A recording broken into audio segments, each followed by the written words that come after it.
নমস্কাৰ এই মুহূৰ্তত আহি পৰিছে সন্ধিয়াৰ কিবা এটা বিগ ব্ৰেকিং নিউজ। আজি হৈছে 29 জানুৱাৰী। ৰাজ্যৰ প্ৰতিগৰাকী হিতাধিকাৰী লাভ কৰিব চৰকাৰী ঘৰ। আপুনি চৰকাৰী ঘৰৰ বাবে আবেদন কৰিছে নেকি? তেন্তে আপোনাৰ বাবে আহি গৈছে ভাল খবৰ। অতি শীঘ্ৰে চৰকাৰী ঘৰৰ টকা পাব। অৰুণোদয়ৰ প্ৰতিজন হিতাধিকাৰী বেংক একাউণ্টত 1250 টকা পাবলৈ ডিবিটি লিংক কৰক। আপুনি কেনেকৈ ডিবিটি লিংক কৰিব আজিৰ ভিডিঅ'টোত সম্পূৰ্ণকৈ জনাই দিম। PM কিষাণৰ প্ৰতিজন হিতাধিকাৰীয়ে বেংক একাউণ্টত 2000 টকা নহয় 4000 টকা প্ৰদান কৰিব। PM কিষাণৰ 22 নং কিস্তিৰ তাৰিখ ঘোষণা কৰিছে কেন্দ্ৰ চৰকাৰৰ ফালৰ পৰা। ৰেচন কাৰ্ড থাকিলে ৰাজ্যত সলনি হৈছে 3টা নতুন নিয়ম। যিসকলে ৰেচন কাৰ্ড এতিয়ালৈকে ই-গৈছিল কৰা নাই ৰেচন কাৰ্ড বন্ধ হ'ব। লগতে কেইবাটাও ৰাজনৈতিক খবৰৰ লগতে অৰাজনৈতিক খবৰ যুগুত কৰা হৈছে আজিৰ দিনটোত। গোটেই অসম তথা ভাৰতৰ বিভিন্ন প্ৰান্তৰ পৰা যুগুত হৈছে কেইবাটাও ডাঙৰ খবৰ। এনেবোৰ খবৰ নিতৌ পাই থাকিবলৈ চেনেলটি ছাবস্ক্ৰাইব কৰি ভিডিঅ' এটা লাইক কৰিবলৈ নাপাহৰিব। আজিৰ আমাৰ প্ৰথম খুবেই গুৰুত্বপূৰ্ণ খবৰ হৈছে অসমবাসীৰ বাবে এটা ডাঙৰ খবৰ। প্ৰধানমন্ত্ৰী আৱাস যোজনাৰ ঘৰৰ বাবে আবেদন কৰিছে নেকি আপুনি? তেনে ক্ষেত্ৰত সেইসকল হিতাধিকাৰীৰ বাবে ডাঙৰ খবৰ। চৰকাৰী ঘৰৰ বাবে আবেদন কৰিছিল নেকি আপুনি? যদি আপুনি চৰকাৰী ঘৰৰ বাবে আবেদন কৰিছিল তেনে ক্ষেত্ৰত আপুনি তালিকাত চাওক আপোনাৰ নাম আহিছেনে? প্ৰধানমন্ত্ৰী আৱাস যোজনাৰ ঘৰৰ বাবে আবেদন কৰা প্ৰতিজন হিতাধিকাৰীৰ বাবে চৰকাৰৰ ফালৰ পৰা এখন নতুন তালিকা প্ৰস্তুত কৰিছে। ঘৰ লাভ কৰা তালিকা প্ৰস্তুত কৰিছে কেন্দ্ৰীয় চৰকাৰৰ ফালৰ পৰা। এতিয়া এবাৰ তালিকাত চাওক, তালিকাত আপোনাৰ নাম আছে নেকি? তালিকাত নাম থাকিলে আপোনাৰ একাউণ্টত চৰকাৰী ঘৰ টকা সোমাব। তালিকাত নাম চাবলৈ কি কৰিব লাগিব? আপুনি হাতত থকা মোবাইল ফোনতে আপুনি চাব পাৰিব নিজৰ নাম। pmeuj.nic.in ৱেবছাইটত আপুনি প্ৰথমতে ভিজিট কৰক আৰু ৱেবছাইটটো খোল খোৱাৰ পিছত আপুনি ষ্টেক হোল্ডাৰ অপশ্যনটোত ক্লিক কৰক আৰু তাৰপিছত AIYY-PMAYG বেনিফিচিয়াৰী অপশ্যনত আপুনি ক্লিক কৰক। ইয়াৰ পিছতে আপোনাৰ ৰেজিষ্ট্ৰেশ্যন নম্বৰটো আপুনি ছাবমিট কৰিব লাগিব আৰু ৰেজিষ্ট্ৰেশ্যন নম্বৰটো নাথাকিলে নতুনকৈ ৰেজিষ্ট্ৰেশ্যন কৰিব লাগিব। একেবাৰে শেষত আপোনাৰ ৰাজ্য জিলা ব্লক পঞ্চায়ত আপুনি চিলেক্ট কৰক আৰু আপুনি BPL নম্বৰ সন্নিৱিষ্ট কৰাৰ পিছতে ওলাব আপোনাৰ নাম। তালিকাত নাম নাহিলে আপুনি শীঘ্ৰে কৰক আবেদন। 10খন নথিৰ জৰিয়তে কৰিব পাৰিব আবেদন। পান কাৰ্ড, আয়ৰ প্ৰমাণপত্ৰ, ঠিকনাৰ প্ৰমাণপত্ৰ, ration card, Aadhaar card, bank account, mobile number, voter ID আৰু পাছপোৰ্ট সাইজ ফটো। এইসমূহ নথিৰে চৰকাৰী ঘৰৰ বাবে আবেদন কৰিব পাৰিব আপুনি। প্ৰধানমন্ত্ৰী আৱাস যোজনাৰ বাবে যিসকলে আবেদন কৰিছিলে তালিকাত এবাৰ চাই লওক আপোনাৰ নাম তালিকাত আছে নেকি? তালিকাত নাম থাকিলে আপুনি পাব চৰকাৰী ঘৰ। যদি আপোনাৰ তালিকাত নাম নাই তেনে ক্ষেত্ৰত আপুনি নতুনকৈ কৰক আবেদন। আপুনি ঘৰটো বহি অনলাইন আৰু অফলাইন দুয়োটা পদ্ধতিতে কৰিব পাৰিব আবেদন। কেনেকৈ আবেদন কৰিব যদি আপোনালোকৰ ভিডিঅ' লাগে নিশ্চয় কমেণ্ট কৰি জনাই দিব, নেক্সট ভিডিঅ'ত জনাই দিম। তাৰপিছত অসমবাসী ৰাজুক জনাইছোঁ আমাৰ পৰৱৰ্তী খুবেই গুৰুত্বপূৰ্ণ খবৰ, লগতে ডাঙৰ খবৰ। ৰাজ্যৰ লাখ লাখ ৰেচন কাৰ্ডৰ হিতাধিকাৰীৰ বাবে জৰুৰী খবৰ। ঘৰত এইকেইটা সামগ্ৰী থাকিলে ঘূৰাই দিয়ক ৰেচন কাৰ্ড। নিয়মৰ মাজেৰে ৰেচন কাৰ্ড নল'লে পৰিব আপুনি ভয়ংকৰ বিপদত। ঘৰত কি কি সামগ্ৰী থাকিলে ৰেচন কাৰ্ড পাব নিৰ্ধাৰণ কৰিছে চৰকাৰে। নতুন বছৰতে ৰেচন কাৰ্ডক লৈ আহি পৰিছে কেইবাটাও নতুন নিয়ম। ভাৰত চৰকাৰে ৰেচন কাৰ্ড লাভৰ বাবে যোগ্যতাৰ মাপকাঠি নিৰ্ধাৰণ কৰিছে। 100 বৰ্গ মিটাৰতকৈ অধিক মাটি থাকিলে নাপাব ৰেচন কাৰ্ড। যদি আপুনি ৰেচন কাৰ্ডৰ বাবে আবেদন কৰিছে তেনে ক্ষেত্ৰত আপোনাৰ ৰেচন কাৰ্ডটো কৰ্তন হ'ব। ঘৰত 4চকীয়া গাড়ী থাকিলে আপুনি নাপাব ৰেচন কাৰ্ডৰ সুবিধা। ঘৰত ফ্ৰিজ বা এয়াৰ কণ্ডিশ্যনাৰ থাকিলে যোগ্য বিবেচিত নহ'ব। পৰিয়ালত কাৰোবাৰ চৰকাৰী চাকৰি থাকিলে নাপাব ৰেচন কাৰ্ডৰ সুবিধা। পৰিয়ালটোৰ বাৰ্ষিক আয় 2 লাখ আৰু চহৰত 3 লাখ টকাতকৈ কম হ'ব লাগিব। যদি পৰিয়ালটোৰ আয়ে এই সীমা অতিক্ৰম কৰে তেন্তে নাপাব ৰেচন কাৰ্ডৰ সুবিধা। ভুল নথি দি ৰেচন কাৰ্ডৰ সুবিধা লোৱা পৰিব ভয়ংকৰ বিপদত। আপুনি পুৱা নথিপত্ৰ দি ৰেচন কাৰ্ডৰ সুবিধা লৈছে নেকি? তেনে ক্ষেত্ৰত আপুনি সাৱধান হওক। প্ৰবঞ্চনাৰে ৰেচন কাৰ্ড লাভ কৰা লোকক চিনাক্ত কৰিছে ভাৰত চৰকাৰে। ইফালে ৰাজ্যত ওলাইছে লাখে লাখে ভুৱা ৰেচন কাৰ্ড। ৰাজ্যত 40 লাখ ভুৱা ৰেচন কাৰ্ড বিচাৰি উলিয়াইছে চৰকাৰে আৰু এতিয়ালৈকে 50 লাখ ৰেচন কাৰ্ড বাতিল কৰিছে যোগান বিভাগে। যদি আপুনি এতিয়ালৈকে ৰেচন কাৰ্ড পোৱা নাই, যদি আপুনি যোগ্য তেনে ক্ষেত্ৰত অতি শীঘ্ৰে pds.assam.gov.in পৰ্টেলৰ জৰিয়তে আপুনি ফৰ্মটো ডাউনলোড কৰি অতি শীঘ্ৰে ৰেচন কাৰ্ডৰ বাবে আবেদন কৰক। যদি আপুনি যোগ্য হয় তেন্তে ৰেচন কাৰ্ডৰ সুবিধা লাভ কৰিব। তাৰপিছত অসমবাসী ৰাজুক জনাইছোঁ আমাৰ পৰৱৰ্তী খুবেই গুৰুত্বপূৰ্ণ খবৰ, লগতে ডাঙৰ খবৰ। অৰুণোদয় হিতাধিকাৰী মহিলাসকলৰ বাবে ভাল খবৰ আহি পৰিছে। ফেব্ৰুৱাৰী মাহত প্ৰতিগৰাকী মহিলাৰ একাউণ্টত সোমাব 8,000কৈ টকা। নতুন বৰ্ষৰ প্ৰথমটো দিনটোতে মুখ্যমন্ত্ৰী ডক্টৰ হিমন্ত বিশ্ব শৰ্মাই দিছে ভাল খবৰ। ফেব্ৰুৱাৰী মাহৰ 20 তাৰিখে মহিলাসকলে লাভ কৰিব বহাগ বিহুৰ উপহাৰ। বহাগ বিহুৰ পূৰ্বে লাখ লাখ মহিলাই কৰিব লাগিব এই কাম, অন্যথা আপোনাৰ একাউণ্টত এই টকা নাপাব। ফেব্ৰুৱাৰীৰ 20 তাৰিখত 1250 টকাৰ সলনি 8000 টকা লাভ কৰিব। আৰু আপুনি ফেব্ৰুৱাৰী 20 তাৰিখৰ পূৰ্বে সকলোৱে DBT লিংক কৰিব লাগিব। যিসকল মহিলাই এতিয়ালৈকে DBT লিংক কৰা নাই, লিংক কৰক, অন্যথা আপোনাৰ একাউণ্টত অৰুণোদয় আঁচনিৰ 8000 টকা নাপাব। আজিৰ ভিডিঅ'টো যিমান পাৰে সকলোৱে বেছিকৈ শ্বেয়াৰ কৰি দিব, যাতে সকলোৱে DBT লিংক কৰিব পাৰে, অন্যথা আপোনাৰ একাউণ্টত অৰুণোদয় আঁচনিৰ টকা নাপাব। তাৰপিছত অসমবাসী ৰাজুক জনাইছো আমাৰ পৰৱৰ্তী খুবেই গুৰুত্বপূৰ্ণ খবৰ, লগতে ডাঙৰ খবৰ।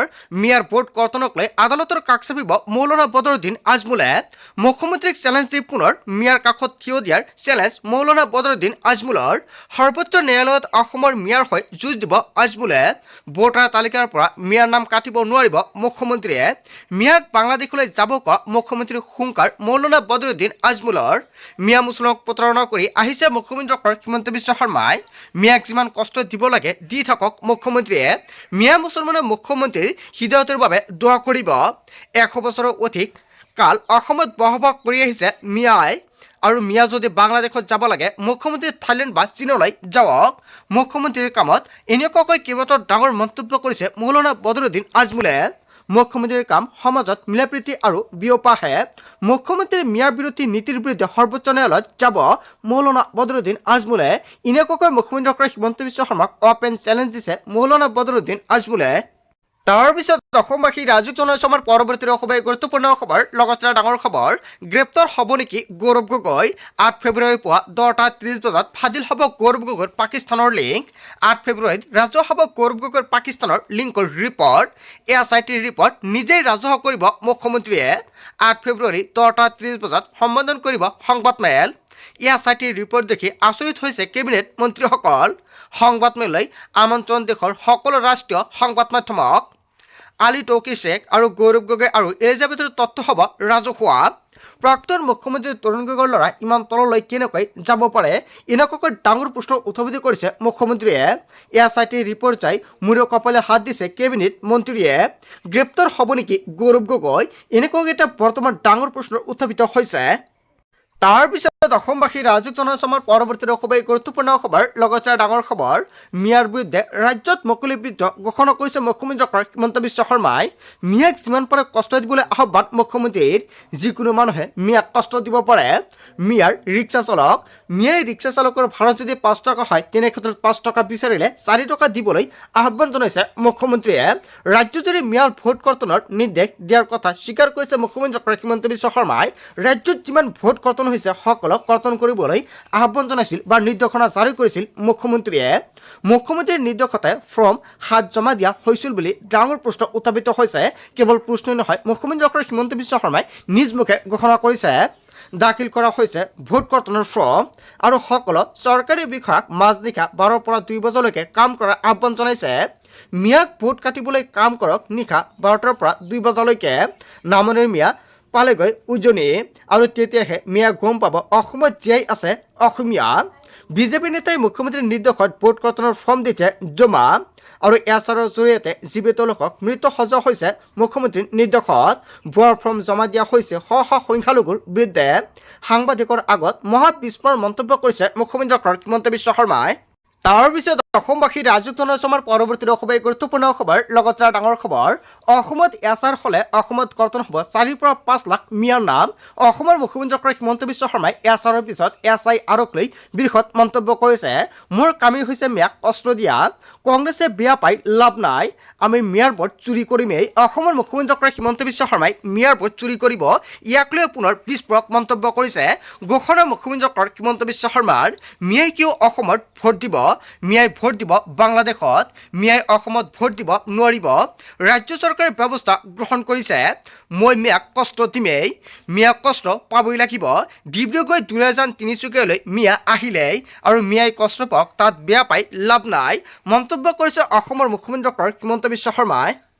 তাৰপিছত অসমবাসী ৰাজক জনাইছো আমাৰ পৰৱৰ্তী খুবেই গুৰুত্বপূৰ্ণ খবৰ লগতে ডাঙৰ খবৰ হিন্দুৰ জিন্নাৰ দৰে হৈ পৰিছে মুখ্যমন্ত্ৰী ডক্টৰ হিমন্ত বিশ্ব শৰ্মাই হিন্দুৰ জিন্নাৰ দৰে কথা কয় মুখ্যমন্ত্ৰী হিমন্ত বিশ্ব শৰ্মাই কংগ্ৰেছক দোষ দি ভোটাৰ তালিকাৰ পৰা নাম কৰ্তন কৰিব বিচাৰিছে চৰকাৰে যাক বিজেপিয়ে বেয়া পায় তাক ভোটাৰ তালিকাৰ পৰা বহিষ্কাৰ কৰি আছে বিজেপিয়ে নিৰ্বাচনী আয়োগৰ মাজত সোমাই কাম কৰিছে চৰকাৰে হিমন্ত বিশ্ব শৰ্মাৰ দৰে হিন্দু জিন্না আমি নহয় কেৱল এজন ৰাজনৈতিক হিন্দুৰ দৰে কাম কৰে হিমন্ত বিশ্ব শৰ্মাই মুখ্যমন্ত্ৰী হিমন্ত বিশ্ব শৰ্মাক কটাক্ষ কৰি গৌৰৱ গগৈৰ বিস্ফোৰণ মন্তব্য হিন্দুৰ জিন্নাৰ দৰে হৈ পৰিছে মুখ্যমন্ত্ৰী ডক্টৰ হিমন্ত বিশ্ব শৰ্মাই হয় আচলতে অসমৰ মুখ্যমন্ত্ৰী ডক্টৰ হিমন্ত বিশ্ব শৰ্মাই হিন্দুৰ জিন্নাৰ দৰে হৈ পৰিছে নেকি গৌৰৱ গগৈ যিটো মন্তব্য কৰিছে যদি জনতাৰ কিবা মন্তব্য কৰিব লগা থাকে নিশ্চয় আপোনাৰ মন্তব্যটো কমেণ্ট কৰি জনাই দিব তাৰপিছত অসমবাসী ৰাজক জনাইছো আমাৰ পৰৱৰ্তী খুবেই গুৰুত্বপূৰ্ণ খবৰ লগতে ডাঙৰ খবৰ দেশৰ কোটি কোটি কৃষকৰ বাবে ডাঙৰ খবৰ আহি পৰিছে পিএম কিষাণত সলনাৰ বাবে কৰক তিনিটা জৰুৰী গুৰুত্বপূৰ্ণ কাম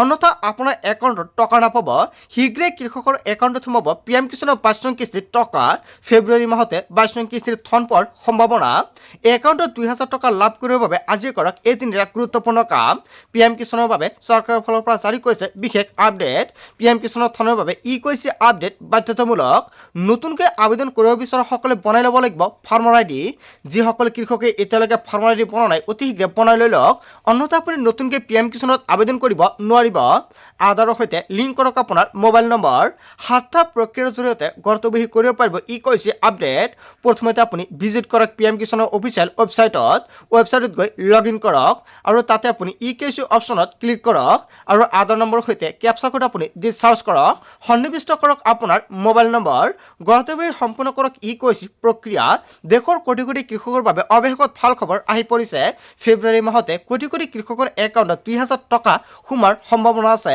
বন্ধু বান্ধৱীসকল গোটেই অসম তথা ভাৰতৰ বিভিন্ন প্ৰান্তৰ পৰা যুগুত হৈছে কেইবাটাও ডাঙৰ খবৰ এনেবোৰ খবৰ নিতেও পাই থাকিবলৈ চেনেলটি ছাবস্ক্ৰাইব কৰি ভিডিঅ'ত এটা লাইক কৰিবলৈ নাপাহৰিব সো থেংক ইউ ফৰ ৱাচিং ফুল ভিডিঅ'